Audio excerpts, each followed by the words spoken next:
Cerno. Épisode 103. Et vous avez perdu de vue Eric ? Oui, on s'est perdu de vue, parce que bon, c'est comme ça, on va chacun dans des directions différentes, donc je l'ai complètement perdu de vue. Et alors ce qui est quand même assez amusant, c'est que en 2006, j'étais à l'école des Trois Bornes, juste à côté d'ici, où j'attendais ma fille, et là je tombe sur Eric. Toutes les polices de Paris étaient à ses trousses. Il faut s'entourer de choses douces. Je fais ma lessive, je fais mon ménage. Il y a des jeunes qui soupiraient dans ce passage. La vieille institutrice a le nez et la mâchoire fracturée. Il n'y a aucune trace d'effraction sur les portes d'entrée. Je suis né garçon par erreur. J'ai fait tout avec le cœur. Aujourd'hui, je vais faire mes courses. Je suis pas non plus un bisounours. Cabinet d'avocat, bonjour. Vous faites ça, il faut le faire avec amour. Il a mis au point un procédé épouvantable. On n'est pas obligé de mourir dans des souffrances abominables. Allongé dans son couloir. Vous êtes venu 10 ans en retard. Il voulait qu'on parle de lui dans les journaux. Cerno. 3, 2, 1. Et donc voilà, alors j'étais hyper contente de le voir, et alors il me dit, je viens chercher mon gamin. Je dis, c'est qui ton gamin ? Et en fait, c'était le fils de son compagnon. Et donc je dis, viens à la maison, viens, on va boire un verre, viens boire un thé à la maison, tout ça, on va discuter, tout ça. Et donc il vient avec le fils de son compagnon. Ici ? Ouais, les enfants jouent ensemble, hein, et nous on parle, donc il me raconte un peu ce qu'il est devenu, et c'est très sympa, on passe vraiment un très bon moment ensemble. Ça m'a fait très plaisir de... Vous voyez, comme quand on retrouve un ami qu'on a perdu de vue, voilà, on parle de ce qu'on est devenu, on se demande des nouvelles, etc. etc. Donc lui me dit qu'il est devenu médecin addictologue et qu'il s'est marié donc avec le père de son gamin, comme il disait. Franchement, il avait l'air bien, il avait l'air heureux, il avait l'air bien dans sa peau, il avait l'air très bien. Et puis 3 semaines après, j'ai reçu un coup de fil de son compagnon, qui m'annonce qu'il est mort. Le téléphone sonne et il me dit, je vous appelle de la part Eric. Il dit, Eric, comment il va ? J'étais comme ça, quoi. Et il me dit, Eric, il va pas bien du tout, et il est mort.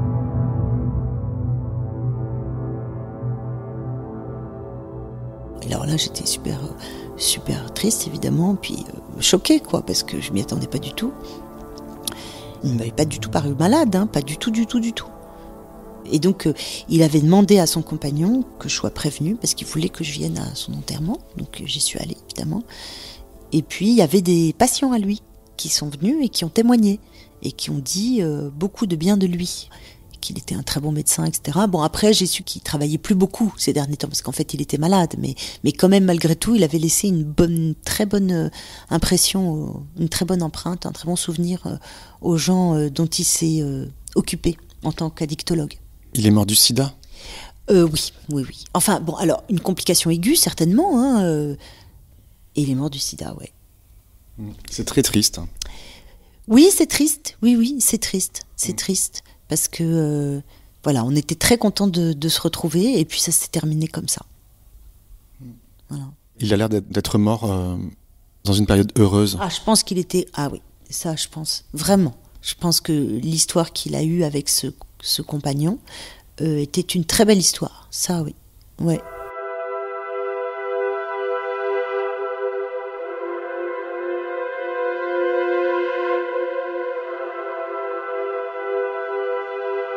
Comment vous voyez ces années 80, vous ?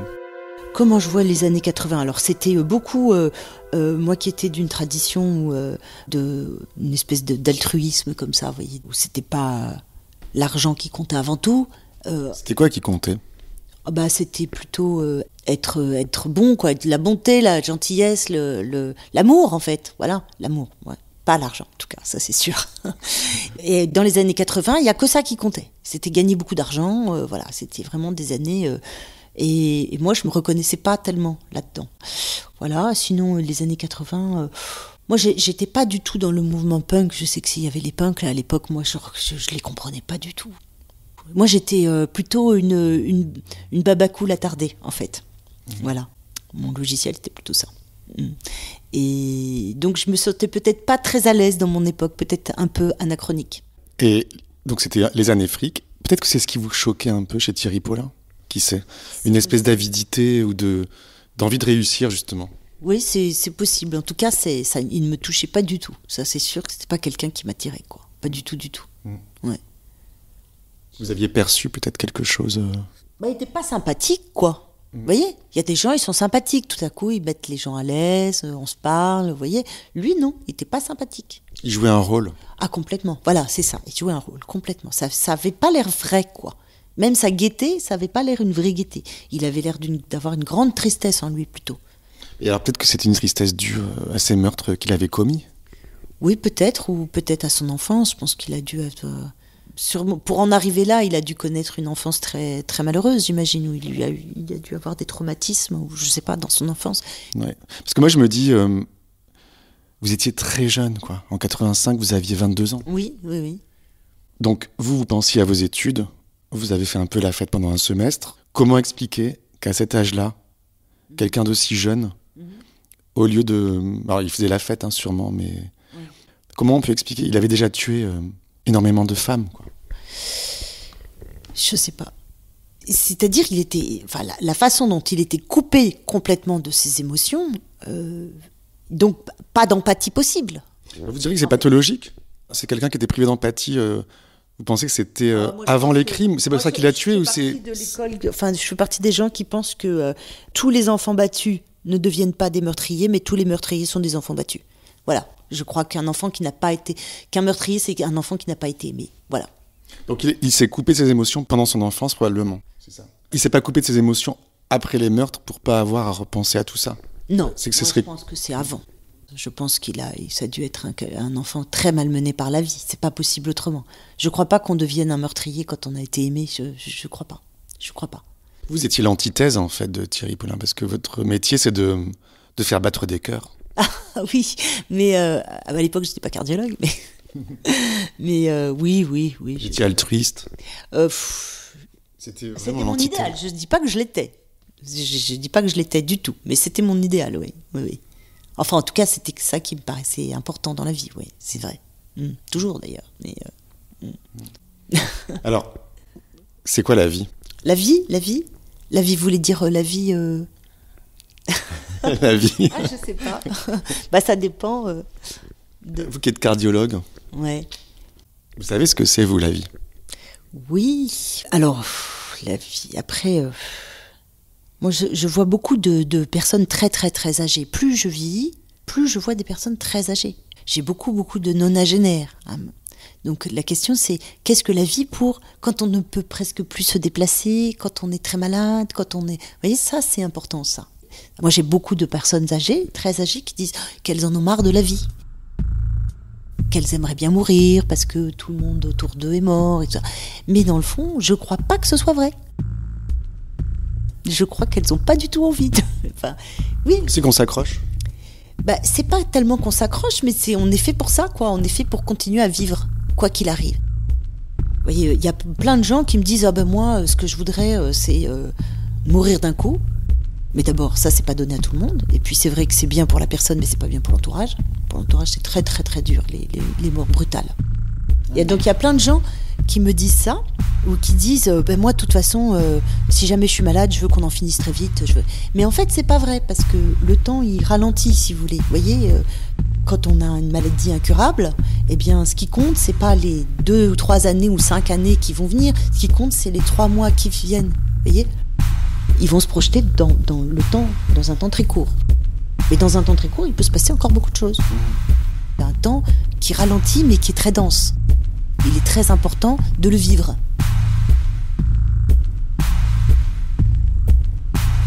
C'est quelque chose qu'on découvre avec nos parents âgés. Il y a le plaisir très particulier de faire plaisir à des gens très âgés. On ne leur fait pas plaisir de la même façon qu'il y a 10 ans, par exemple. Alors, comment on leur fait plaisir ? Moi, quand je vais... Mon père, il habite à Lyon. Quand je vais à Lyon, j'achète des gâteaux, par exemple. Et on mange des gâteaux. Et il est super content. Voilà, c'est une petite façon très simple, on mange des gâteaux. Voilà. Vous allez avoir 60 ans cette année. Donc, ah oui. Oh là là. Donc Thierry Paulin aussi.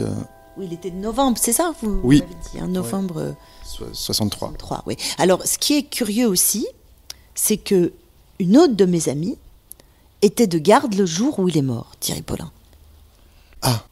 Mais ce qui est bizarre, c'est que elle travaillait à l'Hôtel Dieu et que sur Internet, ils disent qu'elle est morte à Bichat. Je sais pas comment expliquer ça. Faudrait que je lui demande. Je lui demanderai. Donc ça veut dire qu'elle l'a vu mort. Bah oui, sans doute, oui. Oui, bah oui, elle a signé son certificat de décès, c'est qu'elle l'a vu mort, oui. Vous pourriez me mettre en contact? Avec elle? Oui. Oui, je lui demanderai. Bon, bah écoutez, merci beaucoup. Je suis ravi de vous avoir rencontré. Bah merci d'être venu et ça me fait plaisir, franchement, parce que d'abord, vous êtes très sympathique. À vous aussi. Vous êtes, je trouve super. C'est vrai. Ouais. Vous avez dormi avec un tueur en série? J'ai dormi avec un tueur dans le même lit, effectivement. Mais alors, dans mon souvenir, quand même, hein, on n'était pas sous les draps. Hein, on était sur le dessus de lit. Voilà. Il s'est rien passé. Vous diriez si s'était passé quelque chose de sexuel? Ah oui, non, mais à l'époque, j'étais vraiment très, très, très prudent. D'ailleurs, je le suis toujours. Donc non, il s'est rien passé, là, c'est sûr. Non. Des plans à trois, non, ça, j'ai jamais connu. Vous auriez aimé? Je suis pas contre, hein. Tout ce qui est sexualité entre adultes consentants, tout le monde fait ce qu'il veut. Pour moi, il n'y a aucun problème. Non, moi, j'ai jamais eu envie d'un plan à trois. Non, jamais. Votre compagnon est là? Oui, c'est vrai. Entrez. Ne vous gênez pas.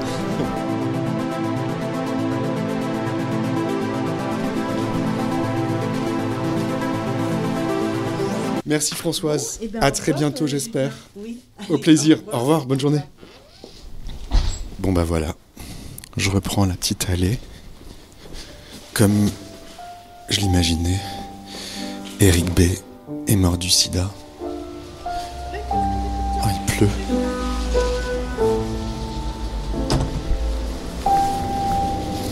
Je repasse devant le 66 rue de la Fontaine-au-Roi, où a été assassinée Hélène Rose.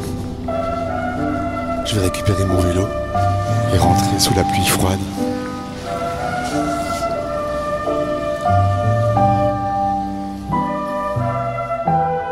Fêtard et flambeur la nuit, assassin de vieille dame le jour, Thierry Paulin, dès son arrestation, est entré dans la galerie des grands criminels du XXe siècle, aux côtés des Landru et des Petiot. Ce jeune garçon souriant, sympathique d'après les témoignages des gens qui l'ont connu, menait la vie facile, pleine d'insouciance.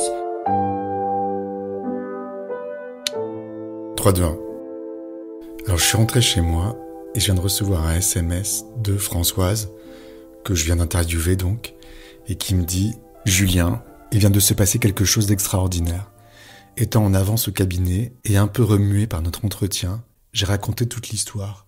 Et là, ma collaboratrice Amina me dit que son mari et sa belle-sœur ont travaillé au Paradis Latin et ont très bien connu Thierry Paulin. Incroyable, non ? Alors, en effet, je lui demande si elle peut nous mettre en contact. Et alors, j'aimerais revenir sur cette histoire de suicide, de tentative de suicide en tout cas, de Thierry Paulin. J'avais lu ça quelque part, je pense dans la déposition de l'un de ses amis, qu'il a hébergé rue de la Croix-Faubin. Je vais vérifier immédiatement dans le dossier du commissaire laitier. Oui, alors c'est un ami de Paulin qui s'appelait Patrick C, qui a été un amant aussi. Et voilà, et ça correspond très bien, parce que ce Patrick C a connu Paulin en août 1985, donc quelques mois avant Éric B. Il l'a rencontré au BH, une boîte de nuit je pense, et il l'a hébergé durant 15 jours, à 3 semaines, rue de la Croix-Faubin. Alors, dans sa déclaration à la police, Patrick C dit ceci. J'ai omis de vous parler d'une tentative de suicide de Paulin à mon domicile en 1985. Un après-midi, en rentrant de mon travail, je l'ai trouvé sur un divan, dans un état comateux, ou du moins sans réaction. Des boîtes vides de médicaments étaient éparpillées autour de lui. Il y avait également une lettre dans laquelle il incriminait ses parents. J'ai fait appel à une ambulance et il a été conduit dans un hôpital vers le métro Michel Bizot. En fait, je l'ai vu revenir à la maison 2 heures après, avec la tête au carré, Il m'a dit être tombé dans les escaliers du métro. J'ai pensé à l'époque qu'en fait, il s'était peut-être évadé de l'hôpital. Il ne m'a pas donné les raisons exactes de sa tentative de suicide, si ce n'est les problèmes avec ses parents. Je me souviens avoir fait appel à Mathurin à cette occasion. Ça y est, je me souviens qu'il était sous le choc de sa rupture avec Mathurin, ce qui l'avait conduit à cet acte. Maintenant, je me souviens qu'il dénigrait également dans sa lettre Mathurin. C'est à cette occasion que Paulin, une fois revenu chez moi, a eu une scène pratiquement d'hystérie, et qu'il est allé dans la rue vêtu seulement d'un string, qu'il a d'ailleurs quitté.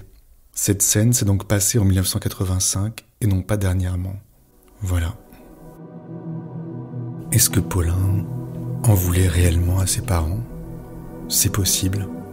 Est-ce qu'il était déprimé, dépressif, à cause des crimes qu'il avait commis ? C'est une hypothèse aussi. Alors il y a une auditrice, prénommée Marine, qui m'a envoyé une archive de France Inter, qui date de cette époque, de 1986, et donc des meurtres du 14e arrondissement, et qui présente Paulin comme étant le tueur du marché. Je vous la fais écouter. 11 vieilles dames assassinées à Paris depuis le début de l'année. Rien ne prouve qu'il n'y ait qu'un seul assassin, Pierre Baretti, mais la plupart de ces crimes portent pour ainsi dire la signature de celui qu'on a baptisé le tueur des marchés. Le tueur des marchés, c'est ce meurtrier qui repère les personnes âgées au moment où elles font leurs achats le matin dans les magasins. Il choisit de préférence une personne se déplaçant avec difficulté. Comment repère-t-il ensuite? En mettant en confiance la personne âgée. Le tueur des marchés a commis au moins 4 meurtres, ses empreintes digitales le prouvent, et sur 30 vieilles dames assassinées, la police pense qu'il aurait pu signer 10 meurtres. Le tueur des marchés n'est vraisemblablement pas un toxicomane, mais plutôt un déséquilibré intelligent. La brigade criminelle travaille beaucoup sur ce dossier, mais il faudrait tout de même des résultats, et vite. C'est le 4e meurtre en moins de 10 jours et le 30e depuis octobre 84. Alors je me demande quel était le marché que fréquentait la victime André Geskov, veuve Ladan. Et je vais poser la question à Lisa Doll, puisqu'elle a habité elle aussi rue Bayou et qu'elle devait donc aller au marché. Je la contacte sur une messagerie spéciale. En général, elle me répond tout de suite. Lisa Doll.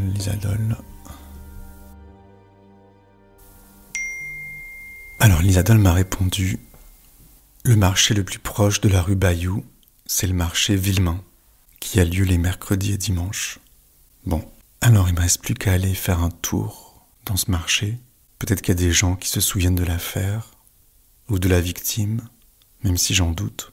En tout cas, je pense que je pourrais mieux me rendre compte du mode opératoire de Paulin à l'époque. Donc j'irai mercredi prochain sur les lieux. En attendant, il est tard, il faut que j'aille acheter du pain.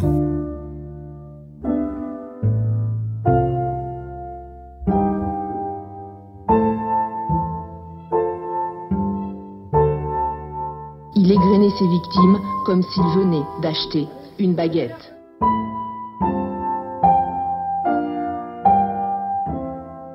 « 3, 2, 1. Je suis avenue Villemain, dans le 14e arrondissement, à l'angle de la rue Raymond Losserand. Il y a une dame qui promène un caniche avec une immense laisse rose.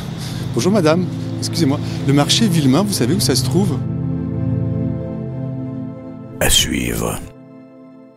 Rebonjour, chère madame. Merci à l'anti-inspecteur Pierre Mouchel qui m'a aidé à réaliser cet épisode. Oui, j'en ai entendu parler. Ainsi qu'à tous les contributeurs au Patreon de Cerno. Rendez-vous dans 15 jours pour la suite de nos aventures. Cerno, une anti-enquête. Je suis son coiffeur, voilà, vous savez tout. Ne laissez pas traîner vos grands-mères. Ne laissez pas traîner vos grands-mères.